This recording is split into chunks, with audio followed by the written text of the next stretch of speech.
Kabanata 2326. Sino ang totoo?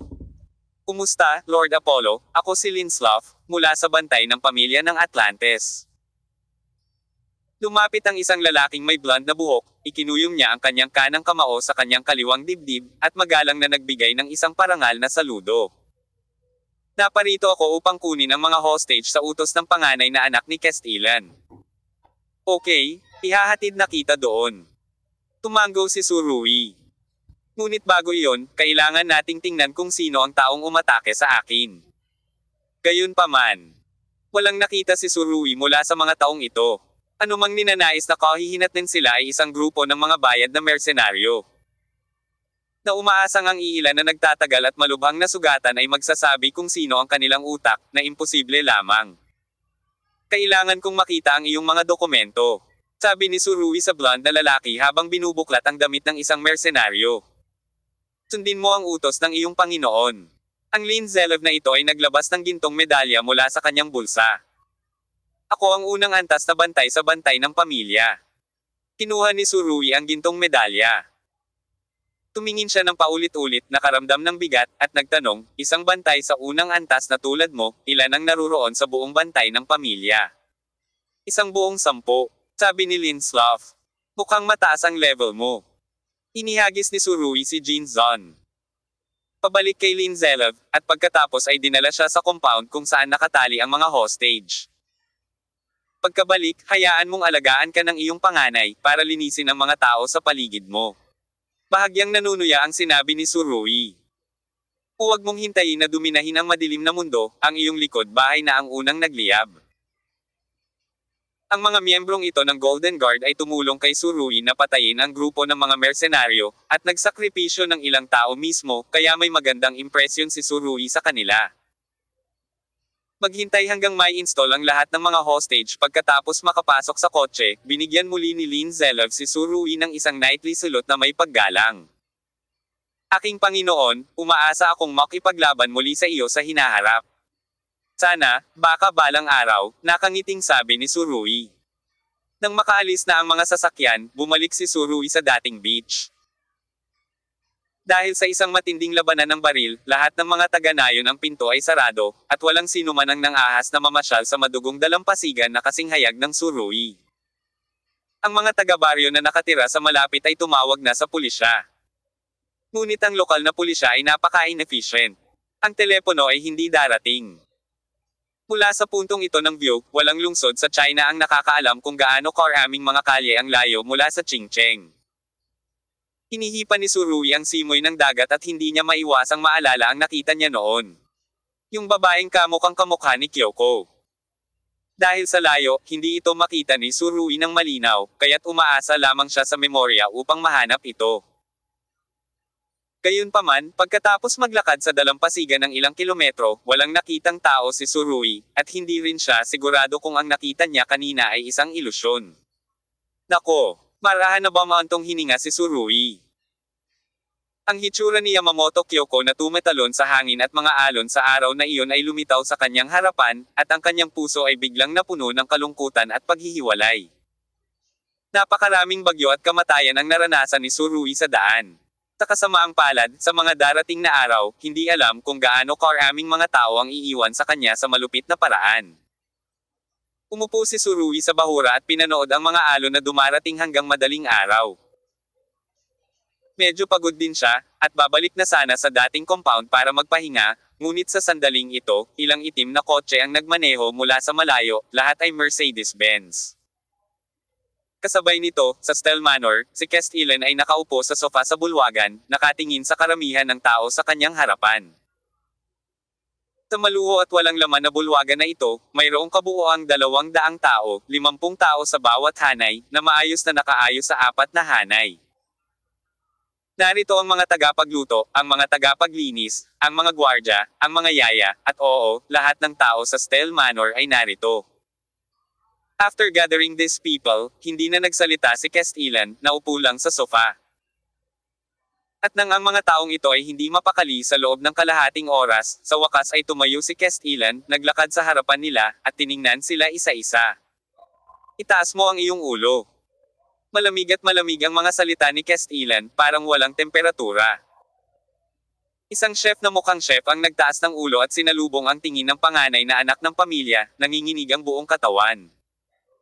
Actually, noong nagtipon sila, may mga chismis na sa buong lugar. May multo daw sa buong Stell Manor, at galit na galit si Castellan.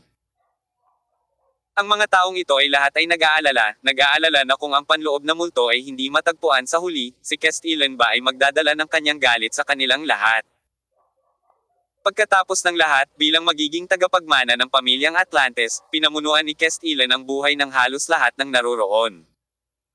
Halos sumulyap lang si Castellan sa chef, at pagkatapos ay mahinang sinabi, "Pwede ka nang umalis." Ang mga mata ay ang mga bintana sa kaluluwa, at ang ilang mga bintana ay talagang walang anumang takpan ito, at masasabi mo kung ano ang katotohanan sa isang sulyap. "Salamat sir." Agad namang yumuko ang chef bilang paggalang at nagpakawala ng mahabang hininga. Nakahinga siya ng maluwag. Sa oras na ito, ang halos 200 katao na naruroon ay sobrang inggit sa chef na ito. Hindi pa nila nakitang galit na galit si Castellan.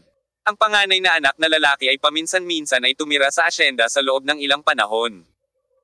Ngunit bihira siyang magtanong tungkol sa mga partikular na gawain. Ngayon, upang mahuli ang panloob na multo, siya ay handa na pumunta sa labanan sa kanyang sarili. Ang mga taong nananatili sa malalaking pamilya sa buong taon ay may tiyak na pagiging sensitibo sa ganitong uri ng bagay. Lahat ng tao sa bulwagan ay amoy ng ulan at hangin. Maghintay. Bigla na naman siyang pinigilan ni Castellan. "Sir, ano pa pong order nyo?" Nanginginig na tanong ng chef, sa takot na baka balikan ito ni Castellan. "Gumawa ako ng merienda sa gabi." Sabi ni Castellan, "Baka hindi ako makatulog ngayong gabi." "Okay.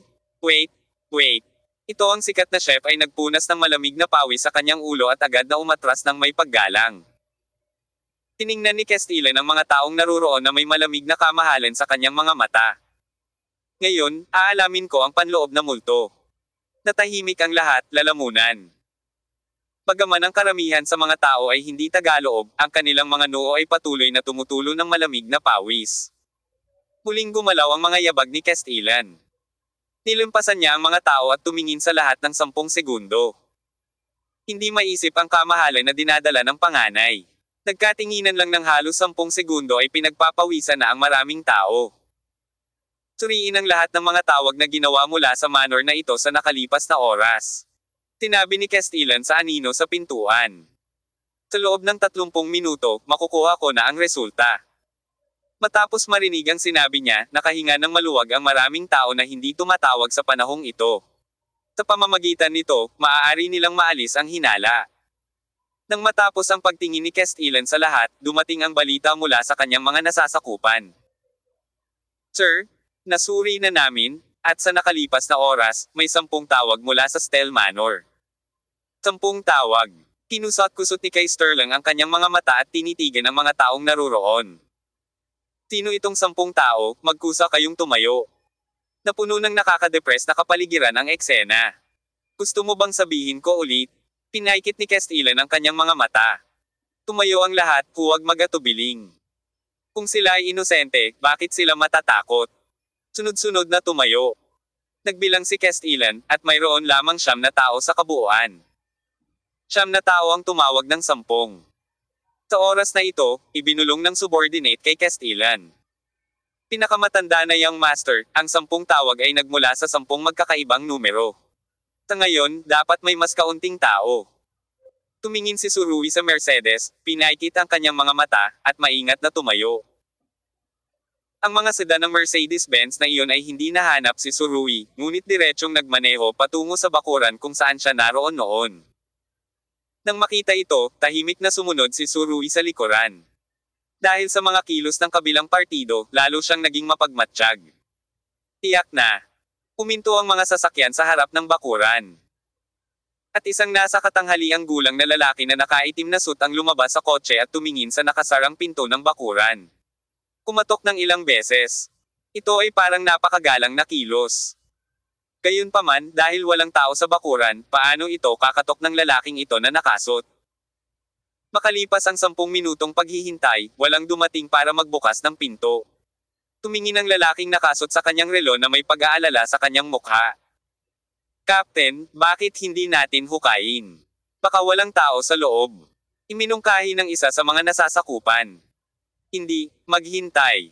Ang itim na suit ay nananatili sa kanyang orihinal na ideya. Maaaring nagpahinga si Lord Apollo, kaya huwag mo siyang saktan. Nakita ni Surui ang lahat ng ito sa sulok, at hindi niya maiwasang magtaka.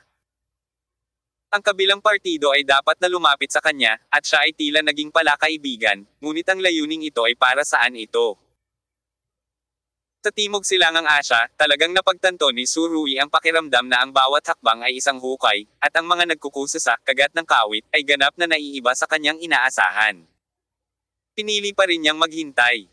Bago niya talaga gustong imbestigahan ang bagay na iyon, lahat ng padalos-dalos niyang pagpapakita ay magiging irresponsible sa sarili niyang buhay.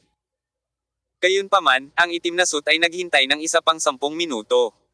Hindi na ako makapaghintay.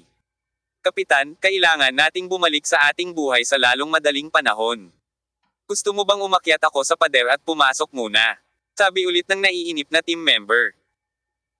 Saglit na nag-alinlangan ang kapitan, pagkatapos ay nagsabi, "Bueno, pupunta ako at titingnan muna, at sana ay mapatawad tayo ni Lord Apollo sa pagkakasala sa kanya." Lalong nagulat si Surui nang marinig niya ito. Aling kanta ang kinanta nito. Nang umabot ang kapitan at hinawakan ang bakod sa gilid, lumabas si Surui mula sa likuran. "Sino ka? Bakit ka nandito?" Nang makita niya si Surui, nagliwanag ang mga mata ng kapitan. "Master Apollo. Tumigil ka sa pagsasalita ng walang kaparirikon at sagutin ang aking mga tanong." Ang mga mata ni Surui ay hindi masyadong palakaibigan. Dumating siya sa pintuan sa kalagitnaan ng gabi, na nakakaalam kung ano ang ginagawa ng kabilang partido. "Lord Apollo, kami ay nasa ilalim ng utos ng panganay na anak ni Castellan, na dumating upang kunin ang mga bihag," sabi nung lalaking nakasuot. Kabanata 2327. Parang hangin at ulan ang nakaraan. Nandito rin ang grupo ng mga tao para kunin ang mga hostage. Inutusan din ba ni Castellan? Nagsisimulang magulo ang mga bagay sa sandaling ito. Agad na natense ang figure ni Surui. Ang mga nakaraang alon ng mga tao ay kinuha na ang mga hostage, kaya bakit mayroon na namang alon ngayon? Alin ang kinakanta nito? At ang mga dati ring sinasabing mga bantay ng Golden Family. Nakipaglaban pa sila para sa Surui, at maraming tao ang namatay. Okay, sabi mo ikaw ang bantay ng Golden Family, kaya paano mo ito mapapatunayan? Sabi ni Surui na may singkit na mga mata. Sa kabila ng kanyang malalim na hinala at pagbabantay, siya ay tila kalmado sa ibabaw. Ang lalaking nakasuot ng suit na nakatayo sa tapat ay hindi man lang alam na si Surui ay nasa isang estado na kung saan maaari niyang bitawan ang kanyang ultimate move. Anumang oras. Nakita ko ang lalaking nakasuot na naglabas ng isang mabigat na gintong medalya mula sa kanyang bulsa, at magalang na ibinigay ito kay Surui gamit ang 2 kamay. "Sir, pakitingnan, ito ang aming pagkakakilanlan." Tiningnan ni Surui itong si Zon. At nalaman na ito ay eksaktong kapareho ng kay Lin Zelov dati. Sino ang totoo at sino ang peke? Walang sagot si Surui. Ang bagay na ito ay nagiging mas kakaiba. "Hindi ko pa natatanong ang pangalan mo," sabi ni Surui sa malalim na boses. "Panginoon ko, ang pangalan ko ay Lin Zelov, at ako ang unang antas na bantay ng pamilya." Sinabi niya. Lin Zelov. Isa ring espesyal na bantay sa unang antas.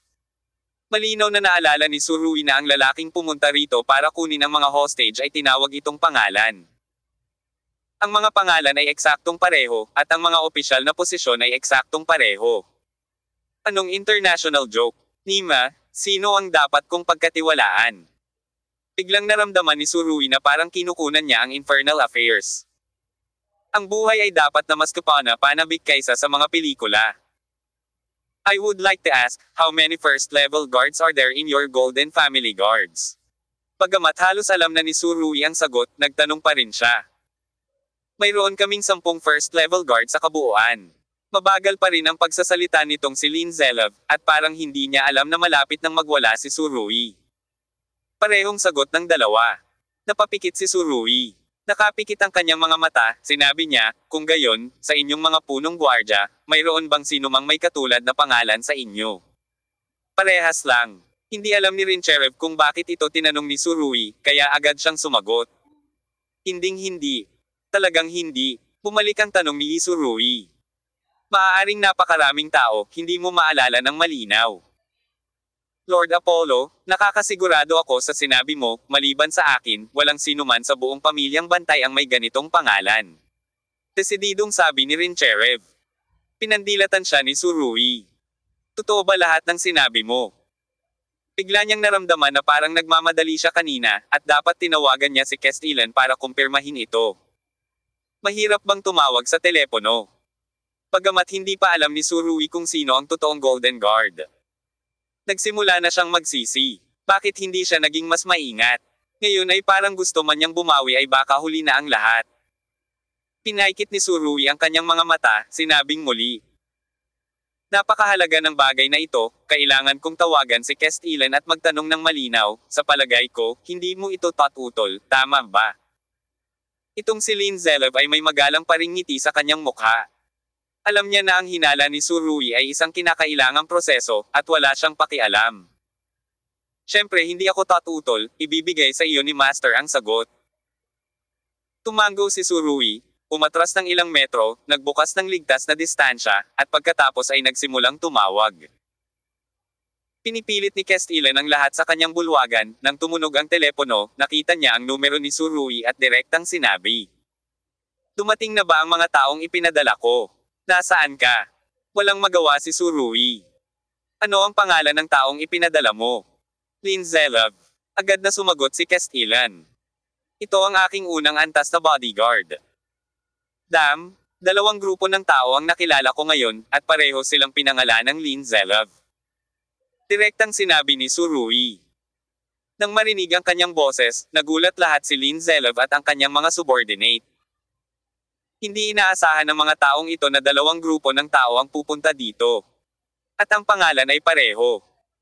Sa wakas ay napagtanto nitong si Lin Zelev kung bakit nagtanong ng ganyan si Surui noon. Ang mga salita ni Surui ay sadyang sinabi upang maobserbahan ang reaksyon ni Lin Zelev, ngunit ngayon ay tila ang sagot ay mabibigo si Surui. Linslav, dapat totoo. Sa hindi inaasahang pagkakataon, si Surui, na noon pa man ay mahilig maghukay ng mga hukay para sa iba, ay balang araw. Agad na naging malalim ang boses ni Castellan. Paano ito mangyayari? Sabihin mo sa akin, ano ang mga katangian ng iyong Linslav? Sabi ni Surui. Lumitaw ang mga goosebumps sa likod ni Castellan, at ang kanyang anit ay manhid. Inilarawan niya ng maikli ang mga katangian ng kabilang partido, at pagkatapos ay sinabi. Kumusta naman kayo? Iyon ang speakerphone, at may kakaunting salita ako sa kanya. Sige. Ang mga tampok na inilarawan ni Castellan ay eksaktong kapareho ng kay Lin Zelev na nakatayo sa tapat ng Surui. Kung tungkol sa Castellan na ito ay peke rin, tama. Pinuksan ni Surui ang speakerphone, at sinabi ni Lin Zelev, pinakamatandang young master, ayon sa utos mo, halika upang kunin ang mga hostage, ngunit. Narinig ni Castellan ang boses, at agad na sinabing desidido. Apollo, ang taong nasa harap mo ay ang aking first level na bodyguard. Pupunta ako. Malakas na sinampal ni Surui ang pader. Nagpatuloy si Castellan. Nasa Gusi City ang kapitan ko ng gwardya. Mula doon, ito ay kasing bilis ng iyong pagpunta sa iyong lokasyon. Surui isang inis na tingin ang lumitaw sa kanyang mukha. Naloko ako. Ano ba talaga ang nangyayari? Paano kanila maloloko? Tanong agad ni Castellan. Nakilala ko ang isang grupo ng mga tao noon. Sinabi nila na sila ang mga bantay ng Golden Family, at ipinakita nila ang eksaktong parehong gintong medalya. Umiling si Surui at walang magawang sinabi. Hindi ko na inisip iyon, at hayaan silang kunin ang mga hostage. Malalim na nagsalubong ang mga kilay ni Castellan. Pagamat nakaramdam siya ng lamig sa kanyang gulugod, agad niyang nakuha ang pinakabuod ng problema. Hinayaan mo silang kunin ang mga hostage ng napakadali, na. Hindi ka ba laging maingat? Oo, sa karakter ni Surui, imposibleng mangyari ang ganoong pagkakamali. Tinulungan nila akong lumaban sa isang labanan. Umiling si Surui. Bukod dito, nakapatay din sila ng ilang tao. Matapos marinig ito, hindi masyadong sinisi ni Castellan si Surui. Alam niya ang karakter ni Surui. Kung mabait ka sa kanya, Gagawin niya ang lahat para maging mabait sa iyo. Dahil ang kalaban ay maaaring makipaglaban sa tabi ni Surui, mahirap para sa kanya na magtaas ng pagdududa tungkol sa kalaban. Sorry, Kestilan. Seryosong sabi ni Surui. Noong una ay gusto niyang samantalahin ang pagkakataong ito para magkaroon ng pabor sa kanya si Kestilan. Ngunit ngayon, ang mga hostage ay kinuha na ng kaaway, at hindi pa siya nagbabayad ng kahit isang sentimo ng ransom. Ilang oras na ang lumipas, libu-libong kilometro na dapat ang tinakbo ng mga pagbabalat kayo na iyon. Talagang wala sa galit si Surui. May araw pa siyang niloloko sa buhay niya. Marahil ay tumatakbo ang barkada at kinukutya si Apollo sa pagiging tanga. Nang marinig na si Surui ay magsasabi ng sorry, nagulat si Kestilan at umiling. Apollo, hindi ito katulad mo. Oo, masyado akong pabaya. Tahimik na sinabi ni Surui. Kung mayroong mga hostage na ito, magiging napakadali para sa iyo na mahanap ang huling sagot, at ngayon ay tila walang kabuluhan ang lahat. Mahina ang boses ni Kestilin. Sa palagay ko ay maaaring na-monitor ang aking telepono. Tama ka, umiling si Surui. Nasa iyo ang susunod na bagay. Mag-isa lang ako, at baka hindi ako masyadong makatulong dito. Sige, hindi na masyadong nagsalita si Kestilan, binaba na lang niya ang telepono. Dahil sa tawag sa telepono ni Surui, nagsimula siyang maging lubhang mapagbantay. Ang lalaking iyon sa dilim ay maaaring magpanggap na siya upang humugat ng puot. Ito ay isa ng labis na bagay sa sarili nito. Ngunit ang kabilang partido ay nakikinig pa rin at nakuha ang kanyang telepono. Ang mga bagay na ito ay hindi kailanman maaaring mangyari kay Kestilan sa nakaraan, ngunit ngayon, tuluyan na niyang nawala ang pakiramdam ng pagiging may kontrol. Paano makukuha ng kabilang partido ang address ni Surui kung hindi niya sinusubaybayan ang tawag? Paano niya malalaman na ipapadala niya si Linslav para kunin ang mga hostage? Naikuyom ni Kestilan ang kanyang mga kamao, na nagdulot ng panibagong pagsabog ng gas sa hangin. Ang pagsabog na lumabas ng wala saan ay nagpasindek sa lahat ng naruroon. Mayroong 9 na tao na tumayo ngayon, iulat ang mga numero na tinawagan ninyo. Malamig na sabi ni Kestilan. Parang may nakakatakot na lamig sa boses niya. Ang 9 na taong ito ay nagulat ng kanilang mga numero ayon sa pagkakabanggit, at mayroon ngang isang tao ang nawawala. Ito na ang huli. Napakalamig ng boses ni Kestilan. Kung tatayo ka ngayon, ililibre kita, kung hindi. Pagkatapos ng maikling katahimikan, matagal na katahimikan. Ang banta ni Kestilan ay ganap na hindi epektibo, at hindi madaling masampal sa mukha sa pagkakataong ito. Napakagaling. May malungkot na tingin sa gwapong mukha ni Kestilan.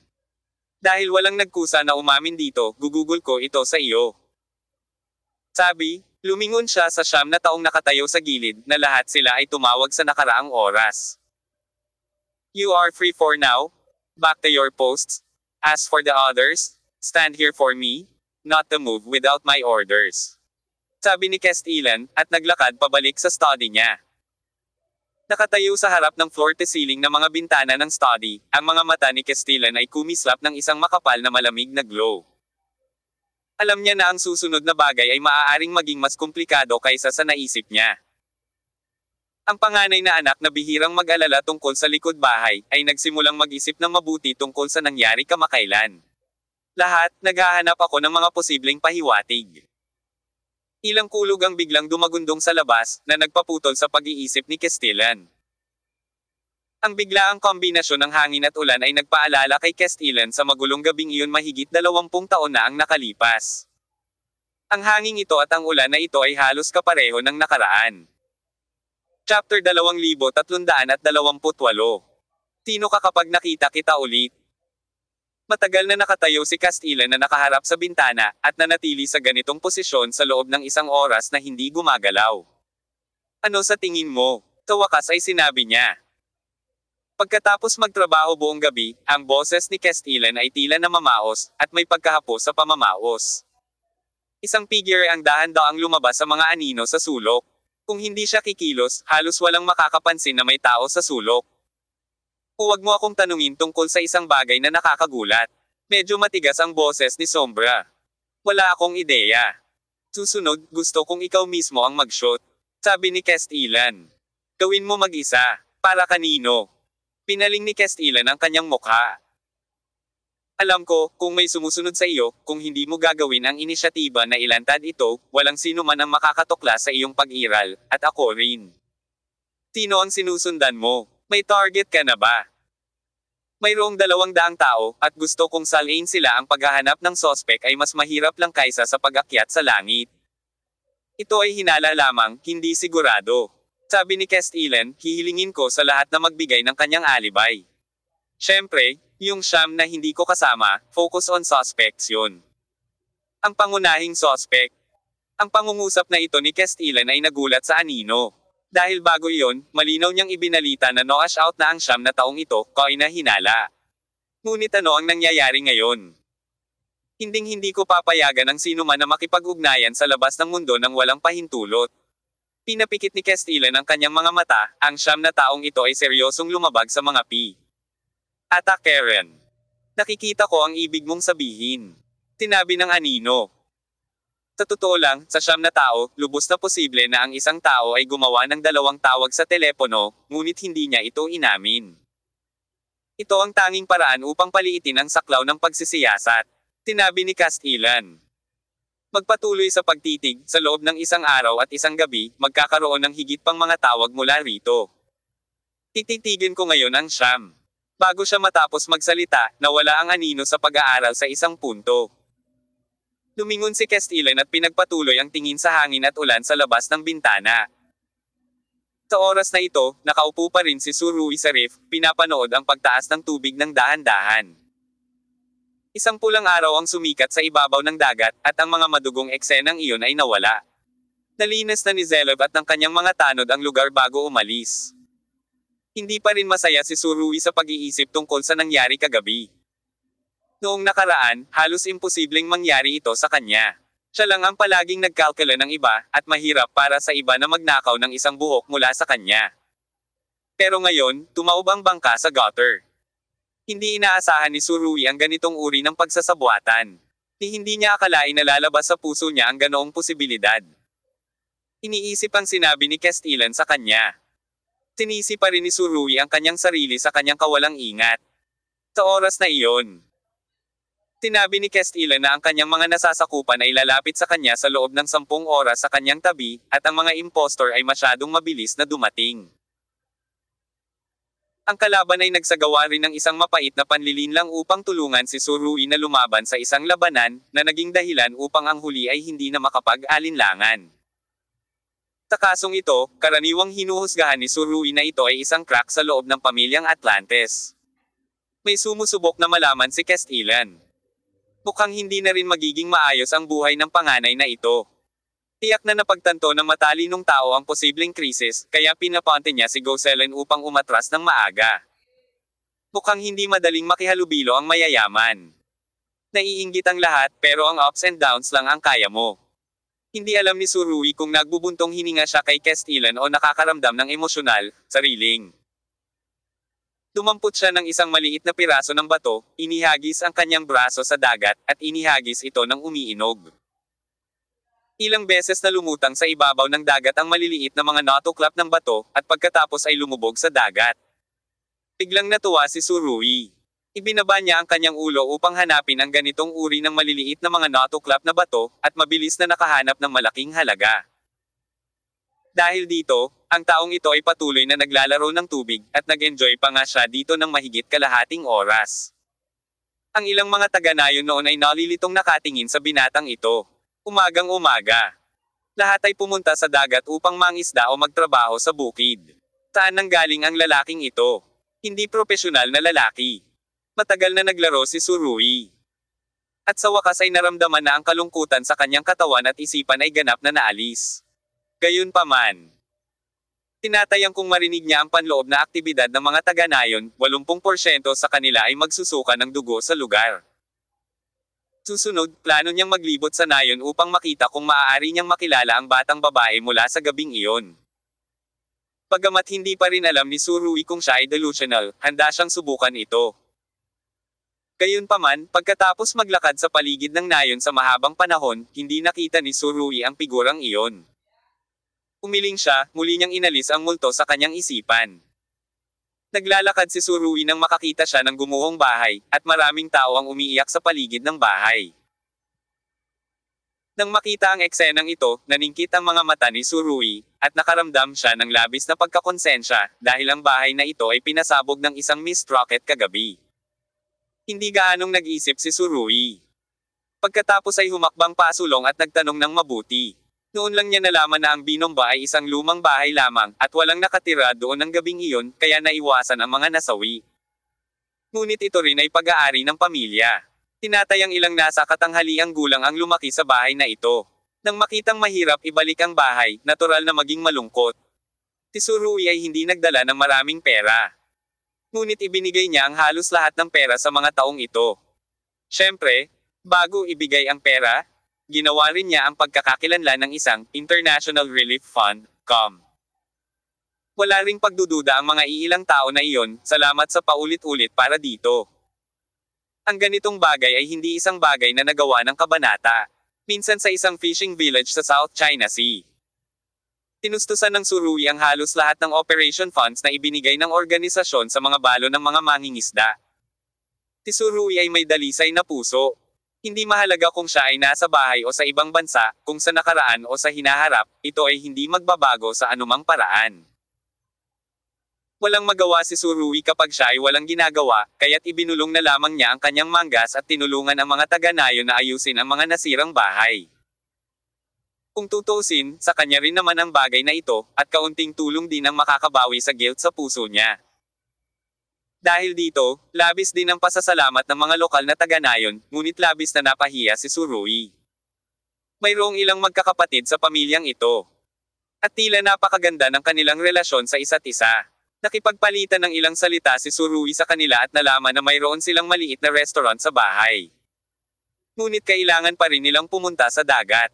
Pangingisda, buhay pa ang kanyang mga magulang, kahit matanda na siya ay pilit pa rin niyang pumalaot, at ngayon lang siya nakabalik.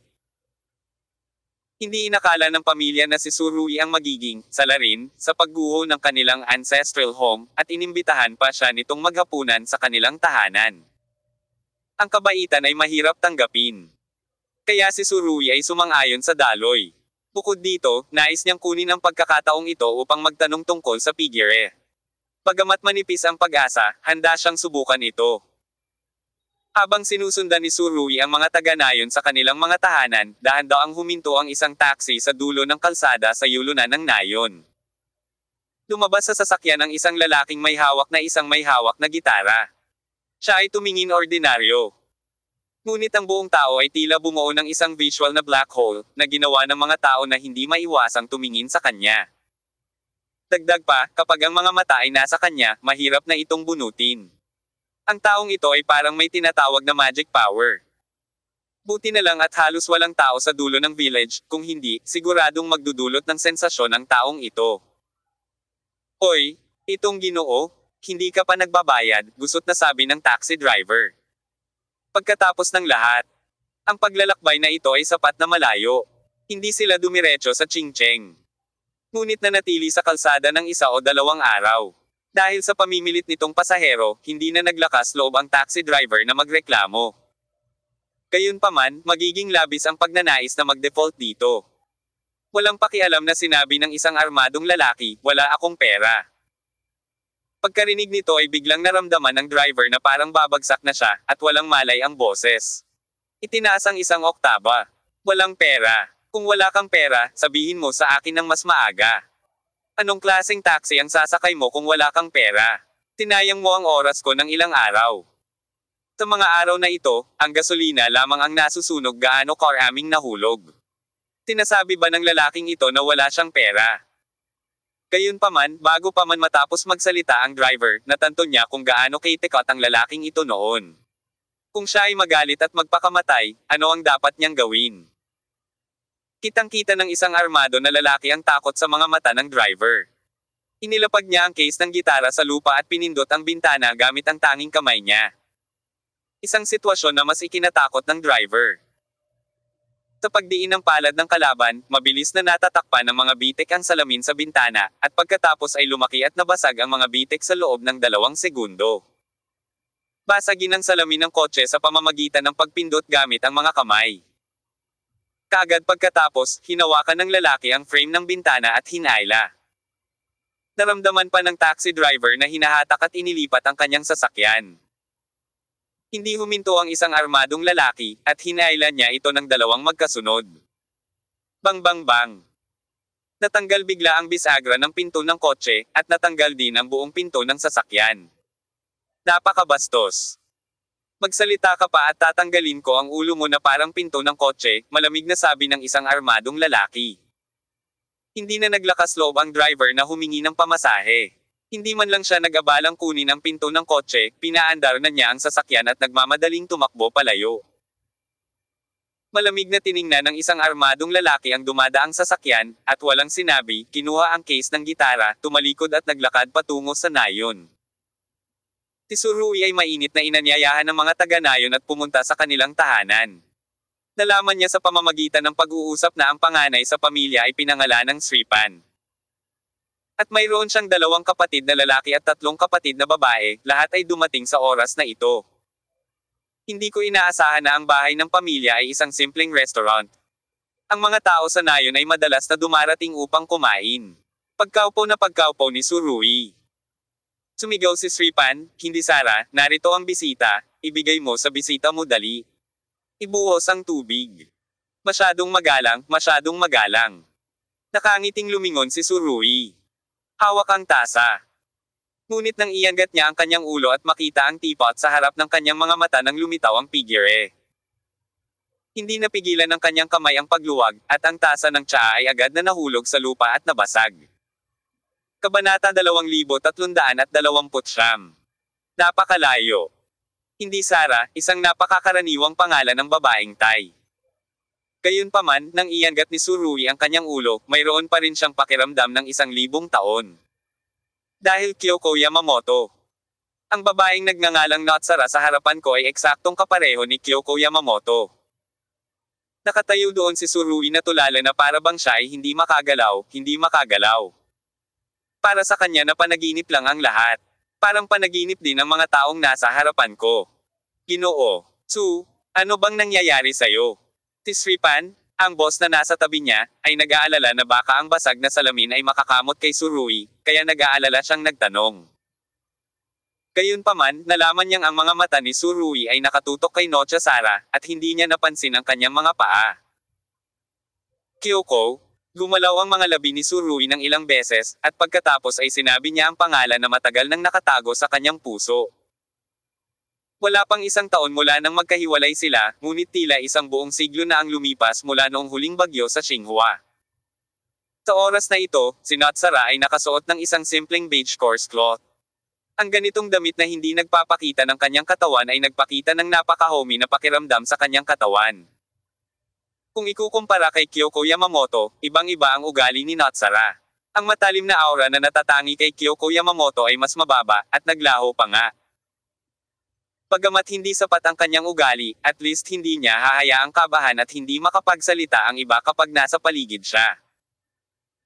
Kung ikukumpara sa naunang maikling buhok, lumaki ng husto ang kanyang hairstyle, at maluwag itong nakapusod at nakatali sa likod ng kanyang ulo. Siyempre lahat ito ay batay sa katotohanan na si Nocha Sara ay si Kyoko Yamamoto. Tumingin si Natsara kay Tsurui na may bakas ng pagdududa sa kanyang mga mata. Ang pagdududa na ito ay halata at tiyak na hindi isang disguise. Sa wakas natagpuan ka ni Kyoko, sa wakas natagpuan ka. Pulong ni Tsurui, masakit ang kanyang ilong at medyo mamasa-masa ang kanyang mga mata. Kung saan, tila may kamay na gumagabay sa kanya, dinala siya rito. Ilang magkakasunod na pagkakataon at mga pagpipilian ang dapat gawin upang hayaan si Tsurui na makarating sa isang partikular na nayon sa Qingcheng. Marahil, ito ang buhay. Ang buhay ay isang kombinasyon ng hindi mabilang na mga pagkakataon. Posible na ang isang napakaliit na paglihis ay magiging sanhi ng pagdaan mo sa isang tao.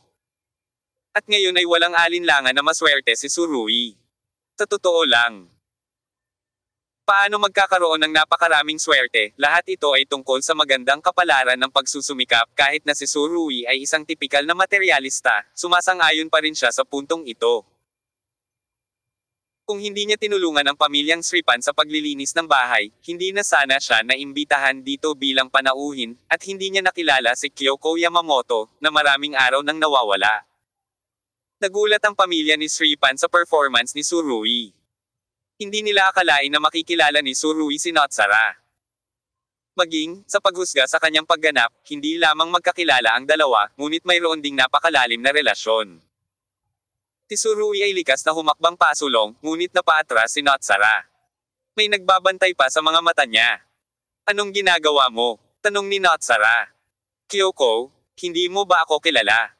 Ako si Surui. Ako si Apollo, sabi ni Surui. Alam na alam niya na tila may ilang uri ng pagbabago sa Kyoko Yamamoto, at ang ganitong uri ng pagbabago ay talagang hindi ang gustong makita ni Surui. Kasi, hindi na niya kilala. Hindi ko talaga alam. Sinasabi talaga ng tingin na iyon ang lahat. Ngunit, Kyoko Yamamoto? Hindi. Napaatras ng ilang hakbang si Notsara, matatag ang kanyang mga mata at tono at sumagot siya, hindi kita kilala. Sabi niya, tumalikod siya at pumasok sa kwarto. Si Surui ay humabol ng 2 hakbang pasulong, ngunit pinigilan siya ni Sripan. Ginoo, huwag ka muna mag-alala. Huwag ka munang mag-alala. Napakakomplikado ng usaping ito, maupo tayo at mag-usap. Mahigpit na hinawakan ni Sripan ang braso ni Surui, ang kanyang mga paa ay nasa lupa mahabang landas ang iginuhit. Sa wakas ay tumigil si Surui, ang kanyang mga mata ay puno ng pananabik at kawalan ng pag-asa. Hindi niya inaasahan na makikita rito si Kyoko Yamamoto, na ilang araw nang nawawala, at ang hindi niya inaasahan ay tila hindi siya nakilala ng kabilang partido. Ang pangungusap na, hindi kita kilala, ay tila isang dagok kay Surui, at ang kanyang puso ay napuno ng sakit. Ginoo, Mr. Huwag kang mag-alala. Nang makitang tumigil si Surui, nakahinga ng maluwag si Sripan. Pawisan na lahat. Kinuha ni Surui ang isang tasa ng random, ininom ito ng sabay-sabay, at pagkatapos ay napabuntong hininga. Si Yamamoto Kyoko, na matagal nang naghahanap, ay nasa harap mo, ngunit hindi niya ito nakikilala. Huminto si Surui ng ilang minuto bago hinawakan ang kamay ni Sripan at sinabing, Brother Sripan, pakisabi sa akin, ano ang nangyayari dito? Anong nangyari kay Kyoko? Dito. Ang kanyang pagkasabik ay hindi masasabi. Bagamat isang ordinaryong mangingisda si Sripan, mayroon din siyang karanasan. Alam niyang hindi peke ang sabik na ekspresyon ni Surui, mukhang nagmamadali ang lalaking ito. Makinig ka muna sa akin ng dahan-dahan. Ang kamay ni Surui ay kinuyam ni Sripan, at hindi niya napigil ang tumawa at umiyak. Hindi ka maaaring magmadali sa bagay na ito. Nawala na ba ng alaala si Kyoko? Tanong ni Surui pagkatapos kumalma. Parang medyo nanginginig ang boses niya sa sinabi nito. Ang hindi pamilyar na mga mata ni Yamamoto Kyoko ay nagdulot kay Surui na likas na isaalang-alang ang mga bagay sa direksyong ito. Kung Kyoko ang pangalan niya, sabi ni Sripan, Mr. Naniniwala akong kilala mo siya, pero... Siyempre kilala ko siya. Mukhang nasa sabik na naman ang tono ni Surui. Ngumiti si Sripan at sinabing, ngunit Notsara ang tawag namin sa kanya, at nasanay na siya sa pangalang iyon pagkaraan ng mahabang panahon. Hindi rin nagabala si Surui sa tanong na ito. Okay, Nocha? Tawagin natin siyang Nocha, bakit siya nandito? Hindi nagmamadaling sumagot si Sripan kay Surui bagamat buong puso niyang pinasalamatan si Surui sa labis na pagtulong sa kanila. Ngunit pagdating sa problema ni Notsara, dapat niyang panindigan ang posisyon ng babaeng ito. Sa loob ng ilang panahon ngayon, sila ay nagkakasundo na parang pamilya, habang si Surui ay isang tagalabas. Ginoo, kailangan mo muna akong sagutin. Tinitigan ni Sripan ang mga mata ni Surui.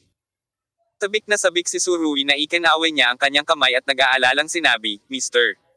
Sripan, kung mayroon kang anumang mga katanungan, huwag mag-atubiling magtanong.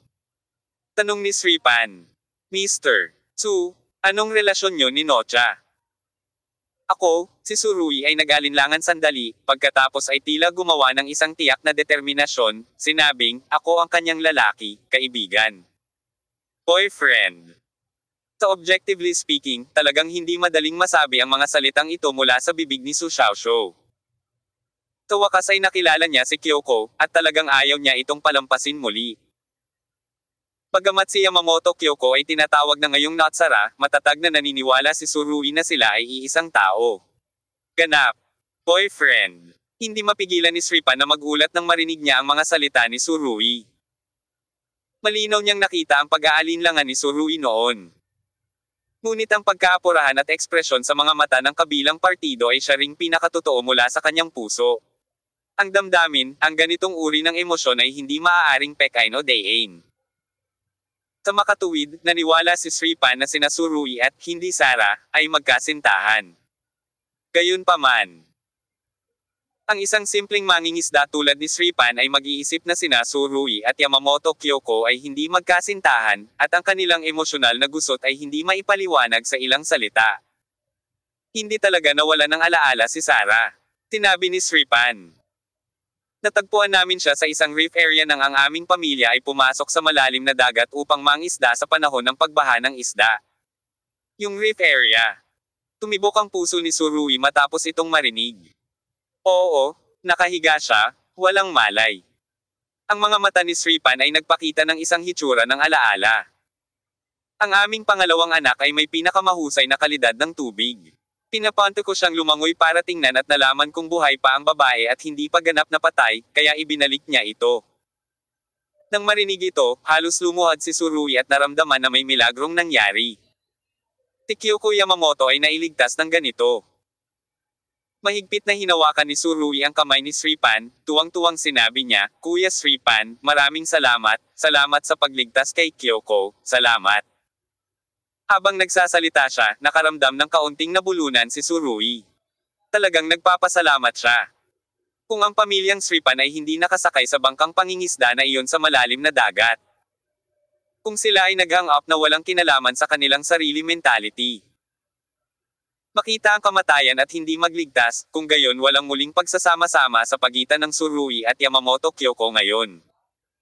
Ang kabaitang ito ay mas mahusay kaysa sa muling paglikha. Huwag kang excited. Please listen to me slowly. Magsalita ng mabagal. Naramdaman ni Sripan ang mood ni Surui, kaya ngumiti siya at sinabing, mamaya, iniligtas namin si Natsara at binigyan siya ng pangalang ito. Simula noon, dito na tumira si Natsara. Tinutulungan niya tayo araw-araw. Pagamat medyo clumsy siya sa simula, mabilis siyang natututo. Maraming bagay ang mauunawaan sa isang sulyap. Sinabi ni Sripan. Gayunpaman, talagang nawalan siya ng memorya, at hindi niya maisip kung ano ang naranasan niya noon, lalo pa kung paano siya lumitaw sa bahura. Tahimik na tumango si Surui. Isa na itong napakakasya siyang resulta. Ang aking alaala ay nawala, ngunit ang aking buhay ay naroon pa rin. Maswerteng nakaligtas sa malakas na hangin at alon. Upang mabawi ang kanyang alaala, si Natsara ay nagpupunta sa dalampasigan tuwing gabi upang tumingin, ngunit ito ay walang kabuluhan. Walang magawang sinabi ni Sripan. Dapat nataman ang utak niya, kaya nawala ang dati niyang alaala. Sa wakas ay napagtanto ni Surui na ang figure na nakita niya kagabi ay hindi isang ilusyon. Si Kyoko Yamamoto talaga. Hindi, ang kanyang pag-uugali ay hindi walang kabuluhan, dahil ito ay nagpapahintulot sa akin na makita siya. Mabagal at tame time na sabi ni Surui. Ang makita kang muli ay isang luho ng aking buhay. Ngunit sa oras na ito, ang karangyan na ito ay naging isang katotohanan. Hindi si Sara ang nakatayo sa likod ng pinto, tinitingnan si Surui sa puwang sa panel ng pinto.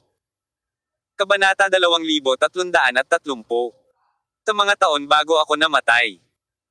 Malinaw na nakita ni Natsara ang lahat ng ito, at nakita niya ang lahat ng pagkabalisa ni Surui sa kanyang mga mata.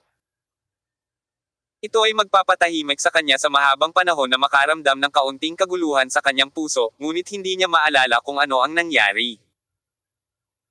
Sinabi ni Surui na siya ang kanyang kasintahan, at ang kanyang pagkasabik ay talagang ang ekspresyon na dapat ipahayag sa pagitan ng mga kaibigang lalaki at babae, at tiyak na hindi ito peke. Pagamat nawala na ang lahat ng alaala ni Natsara, nasa kanya pa rin ang pinakapangunahing paghuhusga. Nakikita niya na si Surui ay ang uri ng tao na buong pusong mabuti sa kanyang sarili. Tahimik na nakatayo sa pintuan. Tinitingnan ng nasa sabik na binata na malapit nang mawala ng galit. Tiningnan ni Natsara ang kanyang likuran ng mabuti, at biglang parang may aura na kumislap sa kanyang isipan, ngunit ang aura na ito ay dumating ng napakabilis. Pilasan mo, wala siyang nahuli. Sino ako? Napatigil si Notsara sa pagtingin dito. Naglabas siya ng maliit na salamin, pinagmasdan ang magandang mukha nito, at bumulong sa sarili. Sa looban, nag-uusap pa rin sina Surui at Sripan. Ngayon, nawala na ang alaala ni Notsara. Sa tingin ko, dahil nandito ka, ikaw lang ang makakatulong sa kanya na mabawi ang dati niyang alaala. Ngayon, si Sripan ay lubos na naniniwala sa relasyon ni Surui at Notsara. Pinabawi ang alaala ng nakaraan. Matapos marinig ito, hindi napigil ang nag-alinlangan si Surui. Kung maibabalik ni Yamamoto Kyoko ang kanyang mga alaala, talon ba siya muli sa dagat? Pipiliin mo bang wakasan muli ang iyong buhay? Nahaharap sa problemang ito, ang puso ni Surui ay walang kabuluhan. Ang buhay ni Kyoko ay nailigtas ng may matinding kahirapan, at ang prosesong ito ay hindi kapanipaniwala. Ayaw ni Surui na makita siyang dumaan muli sa kanya. Kung maibabalik ni Yamamoto Kyoko ang kanyang alaala, mapupuno ba ng ulap ang kanyang buhay mula ngayon? Maaaring isang malupit na bagay ang pag-alis sa isang tao ng memorya, ngunit hindi ito pareho para kay Kyoko Yamamoto. Pagkatapos ng lahat, pinili niyang kitilin ang kanyang sariling buhay ilang buwan na ang nakakaraan. That time nung tumalon siya sa dagat. Sobrang tragic yung jump. Pagkatapos noon, walang ideya si Surui kung ilang beses niyang pinangarap na tumalon sa dagat. Kahit sa kanyang panaginip, malinaw na nauunawaan ni Surui na isang hindi maipaliwanag na dalamhati. Kung ang memorya ay naibalik, kung gayon si Surui ay hindi maglakas loob na isipin ito. Nang makita ang katahimikan ni Surui, inisip ni Sripan na siya ay nasa isang mabigat na puso, kaya tinapik niya ang balikat ni Surui. Pinata, ikaw ay isang mabuting tao, ngunit hindi mo maaaring pilitin ang ganitong bagay, kahit isang doktor ay gagamutin. Kanya, ang masamang amnesia ay maaari lamang umasa sa pagkakataon. Malalim na tumango si Surui. Nang mapaharap sa tanong kung tutulungan si Kyoko na maibalik ang kanyang memorya, talagang nag-alinlangan siya at talagang naliligaw. Hindi niya alam kung may karapatan ba siyang bawiin si Kyoko sa kanyang alaala. Ngunit sigurado siya na kung maibabalik ang alaala, hindi na magkakaroon ng ganoon katahimat na buhay si Kyoko. Sa kanyang karakter, maaaring wakasan niya ang kanyang sariling buhay ng sabay-sabay, o magkusa na isangkot ang kanyang sarili sa isang madugong bagyo, walang paraan na may tatlong pagpipilian ang kabanata. Bagamat walang awa ang kanyang karakter, mas gusto niyang yumoko kaysa yumoko. Bumantong hininga si Surui at tinanong si Siyang Sripan, Kuya, mayroon ka bang sigarilyo? Naunawaan ni Sripan ang iniisip ni Surui sa isang sulyap. May mga sigarilyo at alak dito, gusto mo bang uminom ng sabay? Okay. Tugon ni Surui sa mahinang boses. Wala siyang balak na puntahan si Kyoko ngayon.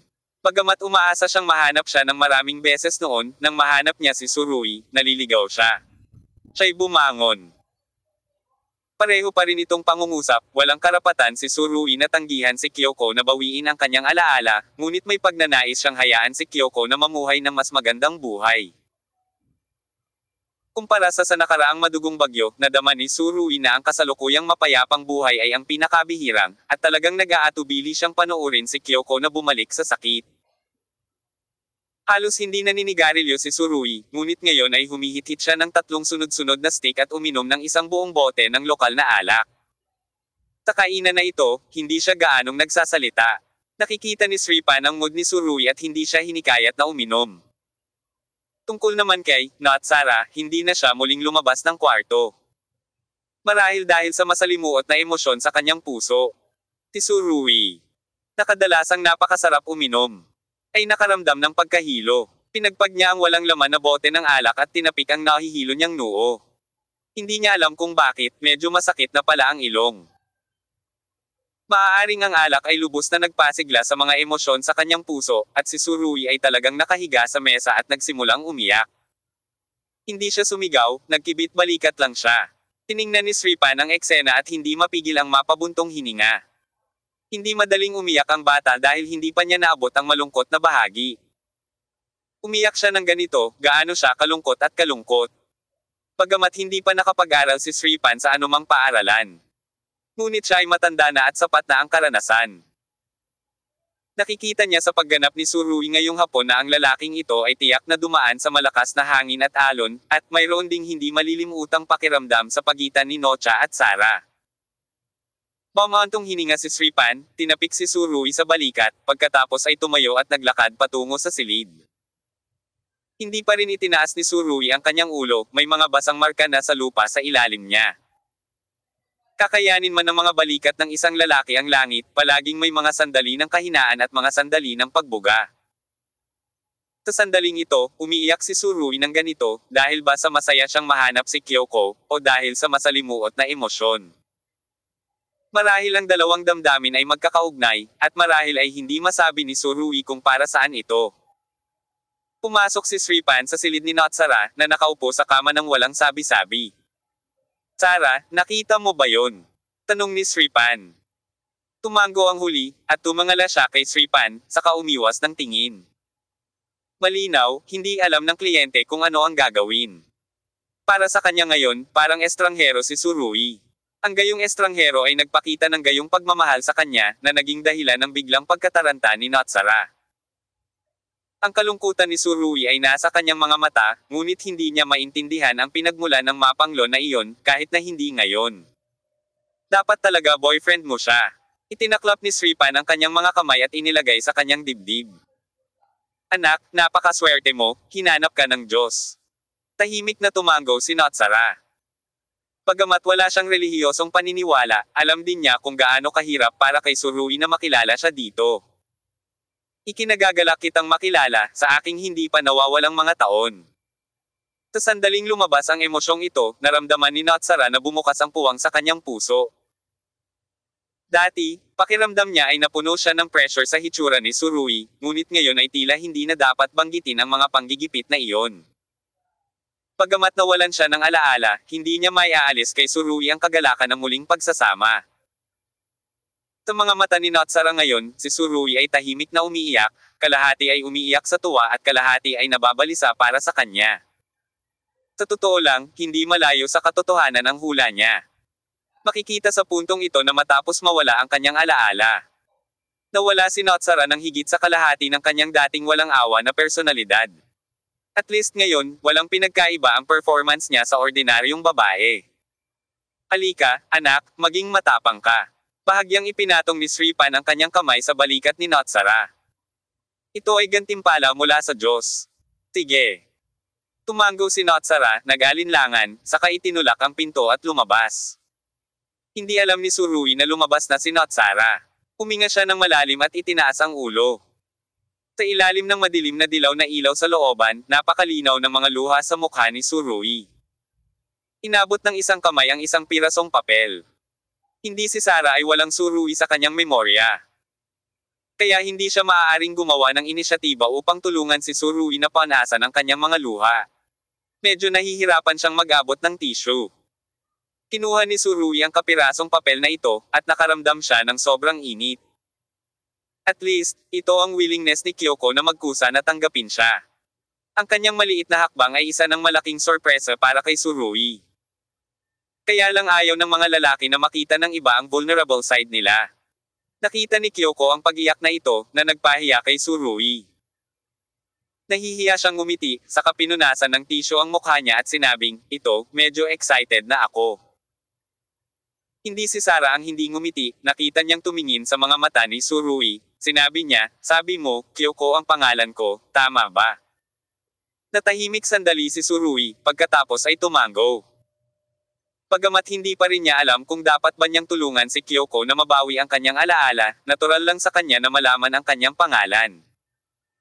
Ang iyong pangalan ay Kyoko, at ang iyong buong pangalan ay Kyoko Yamamoto. Sinabi ni Surui ang apat na salitang ito, ngunit tila naubos niya ang lahat ng kanyang lakas. Kyoko? Kyoko ko? Bumalik ka na. Yamamoto Kyoko, ngumunguya si Notsara sa pangalan, kahit na hindi siya pamilyar, ngunit isang pakiramdam ng intimacy ang bumangon mula sa kaibuturan ng kanyang puso. Galing ako sa silangan. Tanong ni Notsara. Oo, Oriental ito. Taglit na nagalinlangan si Surui. Kung gusto mo, maaari kong sabihin sa iyo ang tungkol sa nakaraan ng dahan-dahan. Siyempre gagawin ko. Hindi rin nagatubili si Sara sandali. Oh, mula ngayon, maaari mo na akong tawaging Kyoko. Narinig ito ni Tsurui, at may nakikitang saya sa kanyang mga mata. Masasabi ito ni Yamamoto Kyoko, ito ang pinaka-perpektong pag-unlad. Hindi siya si Notsara, si Kyoko Yamamoto. Ang nag-iisang Kyoko Yamamoto. Si Tsurui ay halos hindi nasasabik na yakapin ang isa't isa, ang pagganap ni Kyoko Yamamoto ay walang alinlangan na kumakatawan sa isang uri ng pagtitiwala. Handa siyang pumunta trust him. Tiningnan ni Yamamoto Kyoko ang kamay ni Tsurui na nakabitin sa ere, at sa excited at overwhelmed na hitsura ng kabilang partido, isang ngiti ang lumitaw sa kanyang magandang mukha. Mula sa stranger na si Tsurui, naramdaman din niya ang isang uri ng init na dumadaloy. Labas tayo para mamasyal ha. Proactive na sabi ni Yamamoto Kyoko. Mas nasasabik si Tsurui sa pagkakataong ito, at paulit-ulit na tumango. Okay, okay.